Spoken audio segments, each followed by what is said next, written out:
Game yafikanso pano pa Zodiac TV imene timacheza ndi amayi komanso atsikana osiyanasiyana kumva zokhudzana ndi mbiri ya masewero amene iwowo akuchita. Dzina langa ndi Aida Mwambazi. Lero tadala ndi Yamikanika Uma amene ndi General Secretary wa bungwe la Netball Association of Malawi. Bungwe limene layendetsa ndithu masewero amenewa ampira wamanja. Kodi kumene kuti akapezeke podi domenewo chinachitika ndi chani komanso nkhani yokhudzana ndi netball ayenda motani. Inu ndife tikheli modzi wetekheli kumva zambiri zokhudzana ndi luso lawo.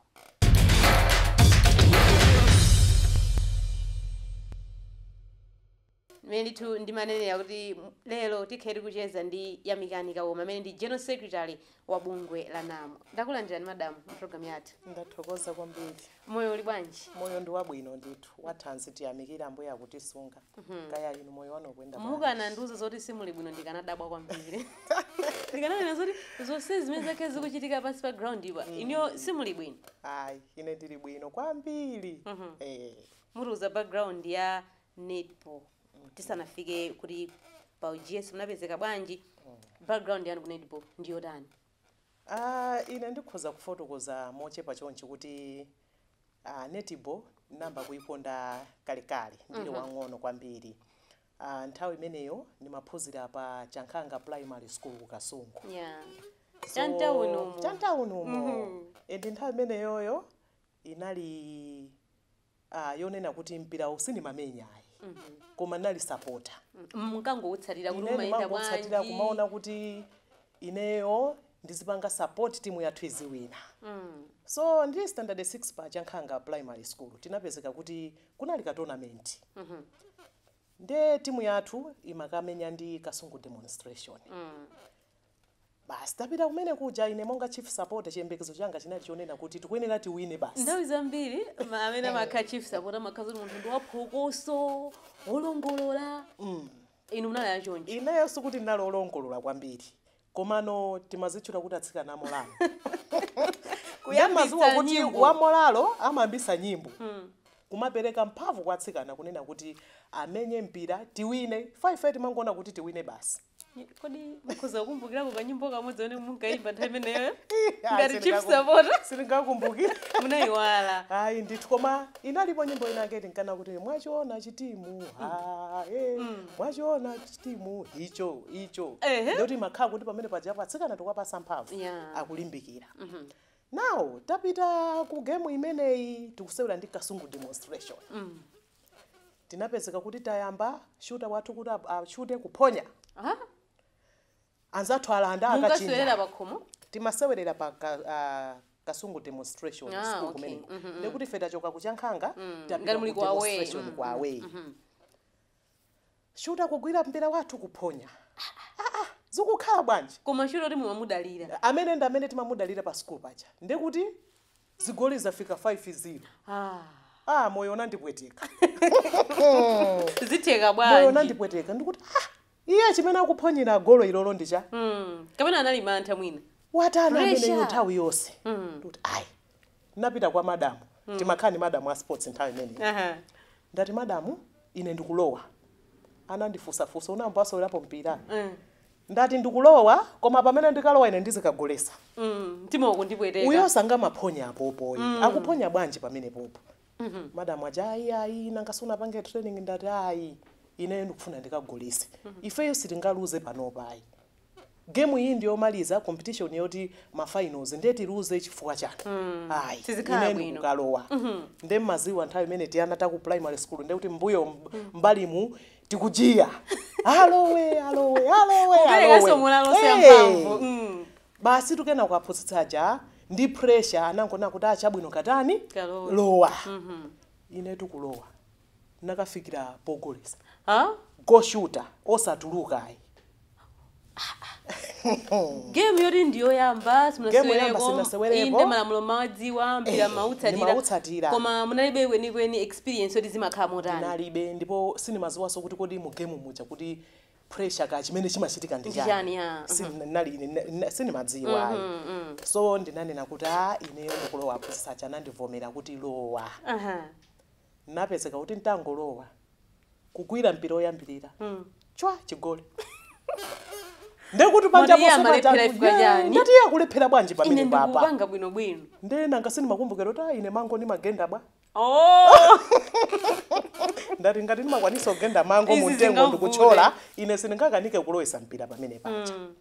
nde napezeka kuti ndalowa muja chigoli ndachenya choyamba chachiwiri ndekuti asikanaso kumphamvu alimbikirano kuti kwapezeka munthu oti akutani akutigoletsera mpaka na game imene tinapeza kuti tinawina ife 10 akasungu demonstration 9 zigoli 10 zonsezo mumatsalira 5-0 timatsalira 5-0 zigoli zonsezo ndinachenya ndine madamu saja nkudabwa madamu aja nkudabwa iona bwasolapo mpira ndati ayi kwanu kapena alipo anasolako mpira ndati ayi ine ndimo nango ndipweteka kuti uyo sanga maphonya apo kuyambira pomwepo ndi pamene madamu aja amati nthawi ya training ikakwana yamikani tiyo usibwera kuno yamikani tena musikapanga training ine tumpa pamene ndambira kutani kumenya mpira so ndamenya ku primary kuja ndapita ku secondary school kunchewu ndapezekaso kuti mala amene munamamenya netball anali Eugene ngati goal shooter pamene popo tsiku limene namba kusewera mpira ndamenya goal shooter koma kena kwanandika pa go attack chifukwa chonena kuti nali ndi speed ndimathamanga chifukwa choti mbuyomu ndisanambe mpira ine nikathamanga nikathamanga nawo za 100 meters zija koma kungoti chibwana sina khale nazo serious koma zinkatheka bwino nikakhala number 1 ndithu kuti mwapanga kobe zinthu zambiri kumasewero nikakhala number 1 ndithu ndikumbukira kunchewu ku primary ndithu pa Gumbu primary ndakhala ndikumakhala number 1 kuthamanga 100 meters ija zosangalatsa I think chifukwa choti mwina panalibe munthu okulimbikitsa timangozitenga ngati zachibwana so ntambano mpira uchina zandipasano chidwi kuti nambano kumanjoya mpira uja kusewera mpira maumva kukoma kuva kukoma ndithu so ndapita ku secondary chimodzimodzi ntangofika form 1 ndinazibisa koma zausapota zije simaziso ndi maziso wabe nanga siku mene kujako ndifani imene jet umanjoya basi muzithamanga kuzungulira ground ija imene tinkapangira kale so ndinazisowa koma beno chimwemwe changa chinazabwera kwambiri kumpirako passion inakula kwambiri kuti apa pano ndikwene andipangiza mpira so nalimbikira ndithu kumapezeka kuti nditapita ku secondary tamba kumenya ndinazibitsa kuyambira nditafika form 1 koma siku lina tinapezeka kuti kunabwera abwaira secondary school form 1 munkapuzirodi nali kunchewu kunchewu secondary school so atabwera abwaira aja ninazaona kuti yayi ine ndisazibise nthawi yoti ndionekere nditiyo imeneyi nde captain wathu nthawi imeneyi wa form 3 Esnat Banda anaoneka kuti anadandaula chifukwa chona kuti player amene amamudalira kwambiri anadzadwala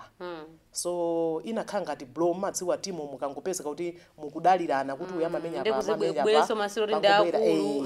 anaoneka kuti wakhumudwa ndi nangomuza kuti bwanji ndiyambe nawo training ndikhoza kusewera ameneyo anali go attack so amene anadwala uja form 1 imeneyo sana nene kuti inu maziwa bongwe bongwe akapeze kuti mpaka nakusewera timu yayikulu anakula kumene timankhulidwa kumene nde maziwa nthawi meja kuti umakhala wa mantha umakhala wa mantha mixiso mina munthu muoneka wachichepere pamenepo so form 1 sangatithandize china chilichonse koma ndinasangalala chifukwa chonena kuti mtsikana mmodzi amene anali deputy head girl ameneyo anazadziwa kunena kuti nthawi inake standard 8 anazandiona ndikusewera mpira tingakhala mbali imodzi so ndamene anamuuza ujenuja kuti mwana uyu amasewera mpira uja nango mwina timpase mpata tinapezeka kuti tatani ndapita ku training kuja kumenya training Saturday lake tinamenya game ndi bwaira secondary school ndi pamene anthu anaziwira kuti mwana uyu tukhangati muliluso basi tu pamene paja nango kuti apaso palibe kuzibisa mamenya ndithu mamenya munapambana game imeneyo tinawina ifeyo timu yathu ndithu timawina timu yathu timawina zinali za mpira ndipo tinali ndi maplayer abwino pa nchewu tinali ndi maplayer abwino timawina ma tournaments ambiri ndi imodzi yokha imene tinaluzako imene imandipweteka mpaka lero fair and lovely competition tinaluza kuma finals ndi Nchisu yakudetsa inapweteka inali game yopweteka kwambiri fa choti tinaluza ndi chigoli chimodzi chigolicho anapezeka kuti chinali chomaliza chowinira ujeni GS wanga anaponya I think anali pressure ndifanira chitomona akunjenjemera manja awa kuti achute nazowa kuti aphonya anapeza kuti waponya inati wawa ifa choti tinali ndi hope kuti tikuwina musanapitirize Yami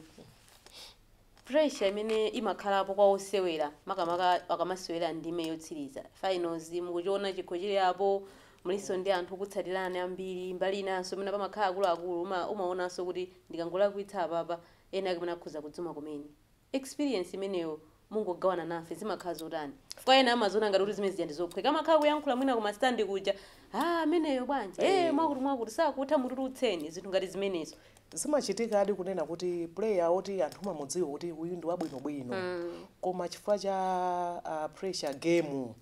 imakhala kuti okay umakhala kuti uganiza zinthu ziwiri ndisalakwitse chifukwa choti ndikangolakwitsa ndikuti timu yanga iluza nawo ikakhala ma finals ngati amene ajawo pamakhala kuti timu iliyonse yakonzeka kuwina so mistake ina iliyonse imapanga cost timu imene yapanga mistake ija so pressure imene jayo imafunika ndithu maturity kuipanga handle chifukwa chonena kuti umakhala kuti mpira uja ukusewera sukusewera weka ukusewera ndi gulu 1 ukusewera ndi timu yako 2 ukusewera ndi masapota ose maswale wewe ndemaziwa zonena kuti ngati pali munthu amene amapsha tipa kwambiri ndi sapota safuna kuti timu yake iluze amafuna yake yokhaiziwe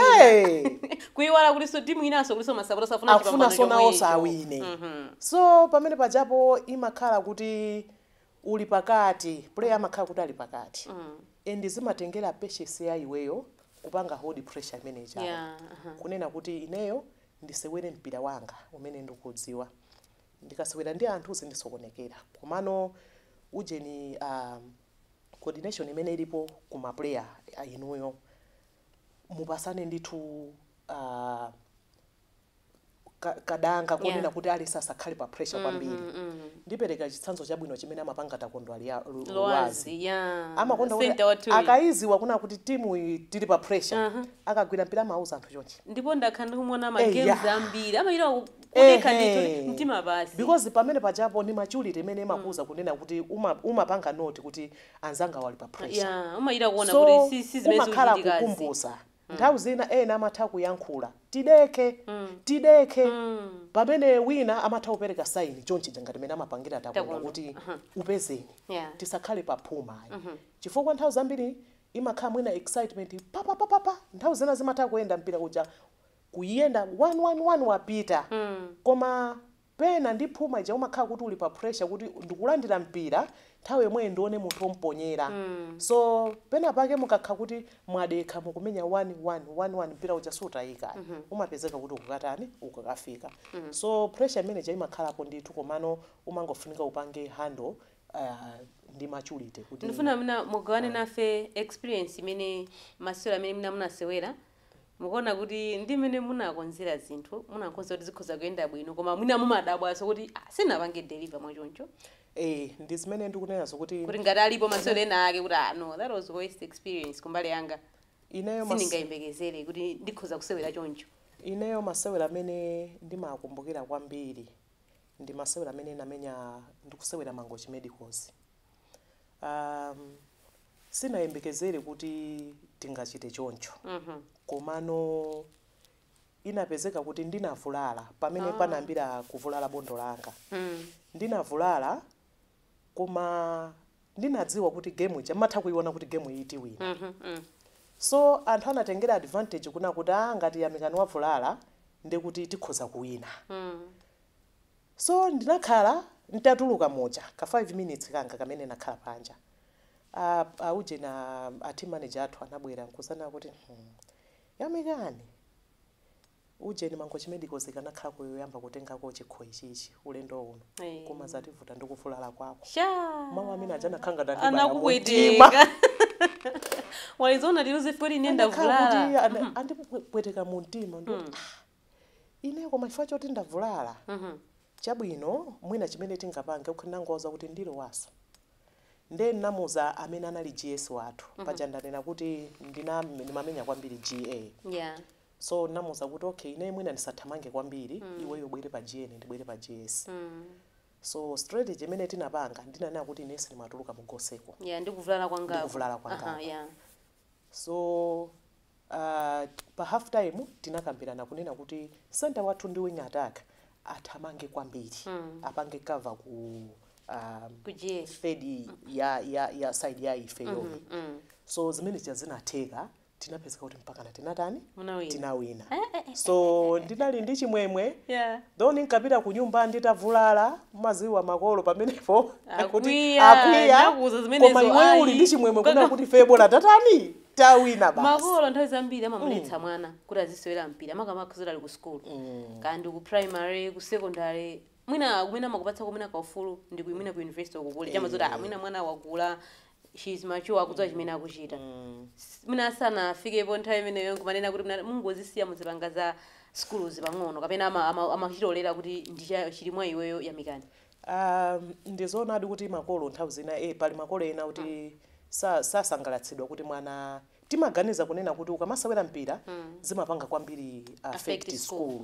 komano kwa ineyo ndisaname ndiyamikire kunena kuti tinzerumu tinalimo zimaenda kose zimaenda because kunena chilungamo ineyo ma position amene ndimakhala class it was from number 1 malire 5 zeru zokhazoka yeah so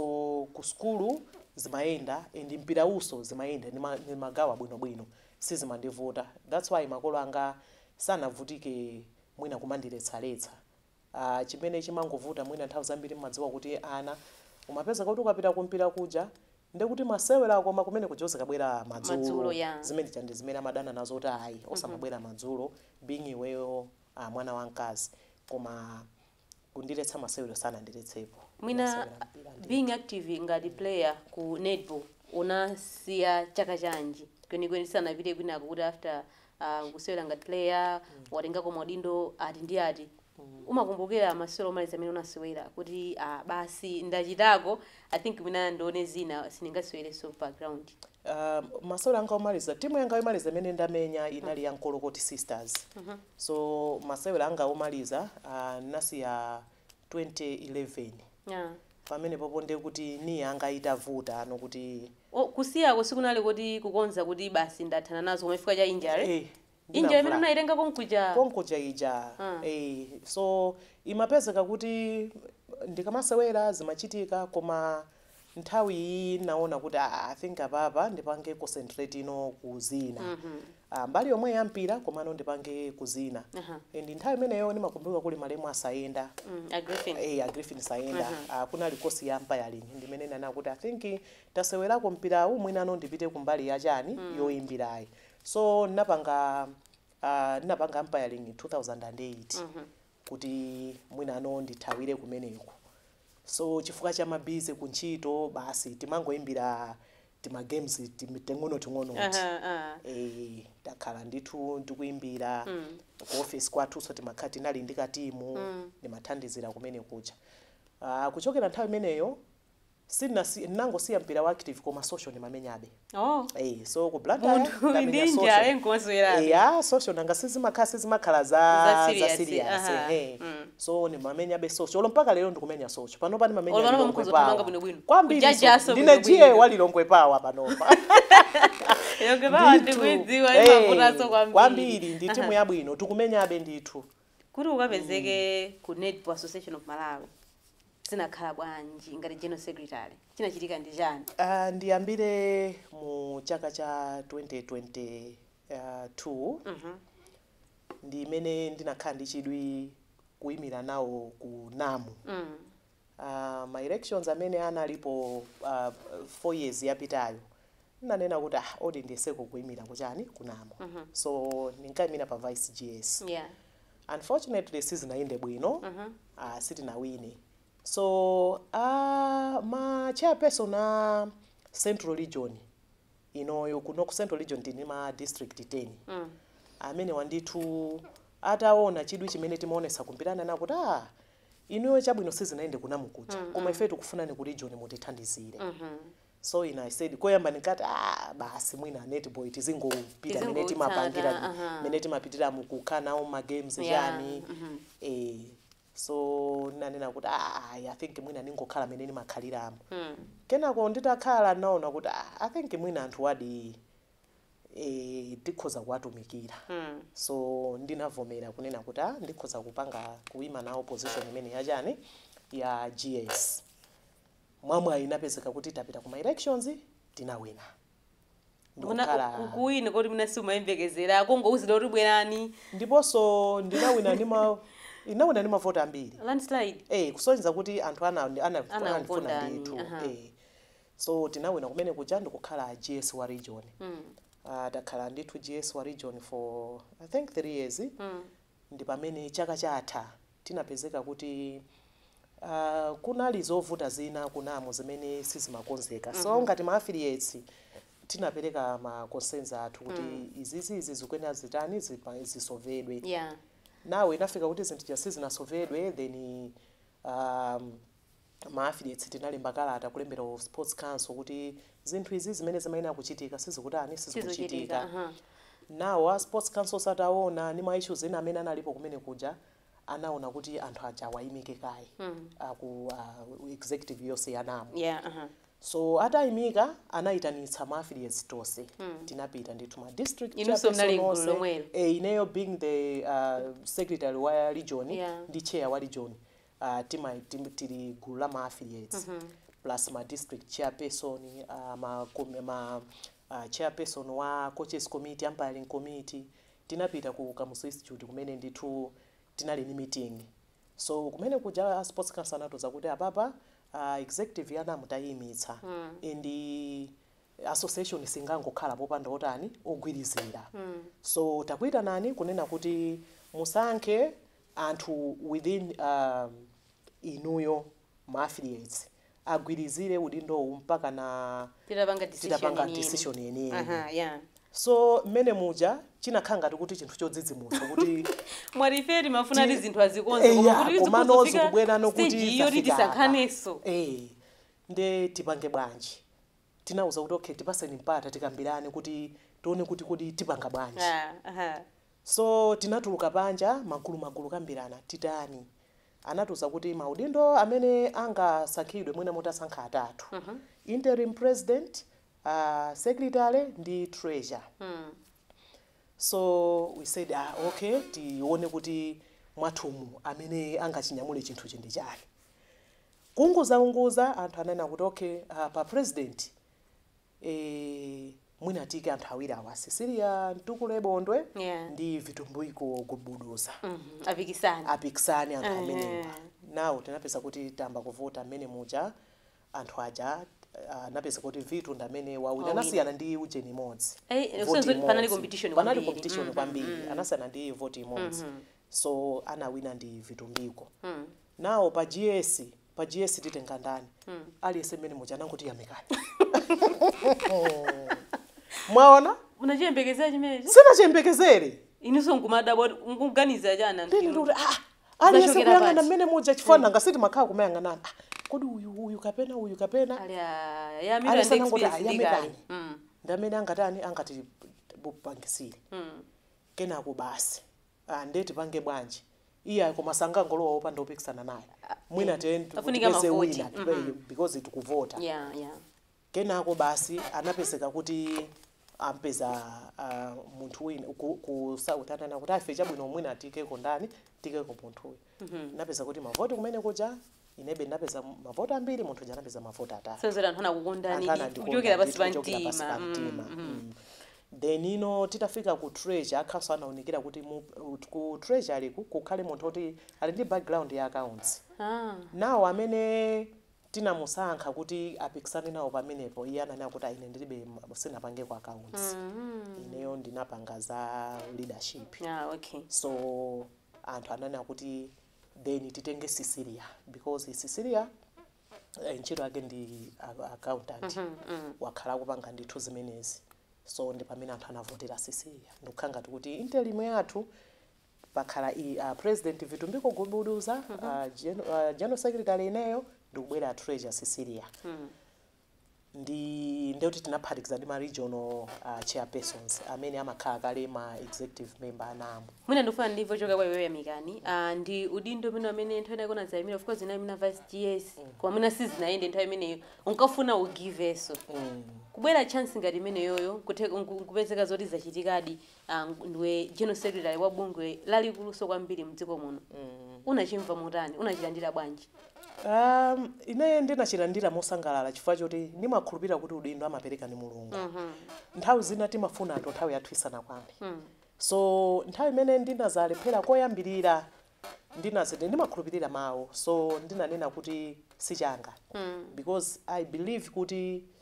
chako munthu timati chichewa chemana kuti chakusuma nyunyuphirira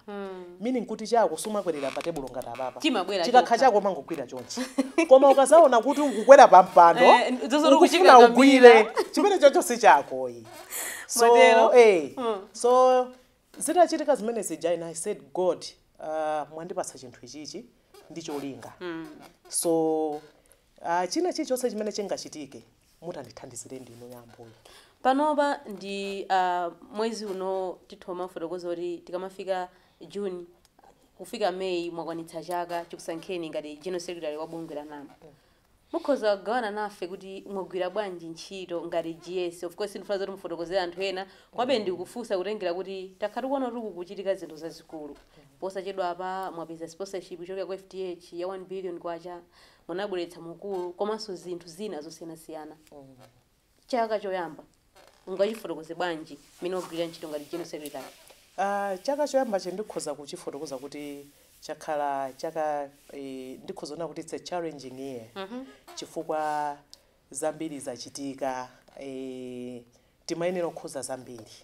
sizinakonzeke zina pa 1 year zasala zochepa kwambiri takankhatisana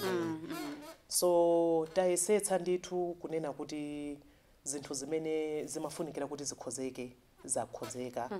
kwambiri netipo imalowa pasi chifukwa chopanda ma sponsorships timu ya Malawi chakuti chite bwino ndikuti tili ndi ma player amene akuchokera ku matimu amene akumenya mpira nawo kupanda ma sponsor pa ground zimakhala zovuta kwambiri makhala kuti competition kulibeko and competition ngati kulibe kumusiku even ku nation kuja zimavuta muna timaona so nthawi zambiri tinalibe netball league tikamakamba za league ndoti timangoona kuti achina Tigresses kumwera kuchita motana achina Blue Eagles ikacha pakati akutani komanso even kuna kunzuzu nakonso zikuyenda bwanji timangoganiza za ma regions tinalibe zoti nation kodi anthu akhoza kupanga motana so malangizo anga ndonena kuti atsikana amene mukutimvera pano school ikhale number 1 tipange skulu ukusokalia yathu ikuyenda zinthu zimatheka kuyendera limodzi ndizotheka ife timakwanisa kupanga zinthu zingapo ine ndimagwira ntchito ku polisi kodi mapanga balance bwanji tikupita ngakhale mayeza kokoma kwa mandonetsa nthawi yakoko atiti athu achapita kuti nthawi yathu mumazipanga balance motani munena za polisi GS kunamo muliso ndi kunyumbaso ndoti ndi udindo sichoncho so umangwene uzipatse nthawi ine kuntchito nthawi ya ntchito timapanga za ntchito athu timamba 7:30 kueruka 4:30 timakhala ndi lunch pa nthawi imene ndili pa lunch nimapanga ntchito za NAMO ngati pali ma communications chacha nimapangiratu ndekuti ndikamakamba 1:30 nimakhala kuti ndalowa mu office ndekuti by 4:30 nimakhala kuti ndaweruka ndikaweruka 4:30 nimakayangana za pakhomo tima business tangaso ndini tima business nimaona kuti zinthu zaenda bwanji pakhomo zinthu zinaenda bwanji. Tathokoza kwambiri kuti munalola ubwere muno mwini nkhani yochititsa chidwi kwambiri nthawi yangochepa koma ndikuti amene anali pamenepo kuonera program imene ndithu wasangalatsidwa komanso ophunzira ziwiri zitatu ndimene ndithu tamalizira macheza athu ndi Yamikani Kauma amene ndithu ndi general secretary wa bungwe limene limayendetsa masewero amanja la NAMO kuti fotokozera kuti akafike pa udindo umenewu wachokera kuti ndikuti ndithu tamvetsetsa kwenikweni kumene ndithu anachokera ndi background ya netball komanso kuphunzira zinthu zosiyanasiyana komanso kwakukulu ndikulimbikitsa mwana mtsikana skulu ndiyofunika ngakhale muli ndi luso. Ndithokoze kwambiri David Chapita amene anali technical director wathu tsiku la lero osayiwananso ndithu Du Phimba pakamera. Dzina langa ndi Aida Mwambazi pezani kuonera Zodiac TV.